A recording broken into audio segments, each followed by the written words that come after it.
হরে কৃষ্ণ। ফাল্গুন মাসের কৃষ্ণপক্ষের এই পবিত্র পাপ বিনাশী ব্রত মানুষকে জয়দান করে বলে এই একাদশীর নাম বিজয় নামে প্রসিদ্ধ। যেসব মানুষেরা এই ব্রত পালন করবেন তাদের এই জগতে জয়লাভ এবং পরজগতে অক্ষয় শুভ লাভ হয়। এই ব্রত পালনে এবং শ্রবণ কীর্তনে বাজপেয়যজ্ঞের ফললাভ হয়। বিজয় একাদশী ব্রতটি আমাদের পালন করতে হবে বাংলায় ফাল্গুন মাসের 11 তারিখে এবং ইংরেজিতে ফেব্রুয়ারি মাসের 24 তারিখে সোমবার দিন, এবং এই একাদশীর পালনভঙ্গের দিন হলো ঠিক তার পরের দিন বাংলায় ফাল্গুন মাসের 12 তারিখে এবং ইংরেজিতে ফেব্রুয়ারি মাসের 25 তারিখে মঙ্গলবার দিন। ভারতবর্ষে এই একাদশী পালনভঙ্গের সময় হলো সকাল 6টা 1 থেকে সকাল 9টা 53-এর মধ্যে, এবং বাংলাদেশে এই একাদশী পালনভঙ্গের সময় হলো সকাল 6টা 21 থেকে সকাল 10টা 13-এর মধ্যে।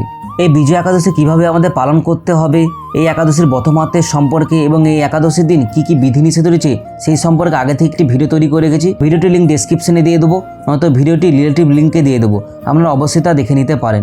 যারা যারা এই বিজয় একাদশী ব্রতটি পালন করতে ইচ্ছুক তাদেরকে অবশ্যই ভিডিওটি শেয়ার করুন, নিজেরা একাদশী ব্রত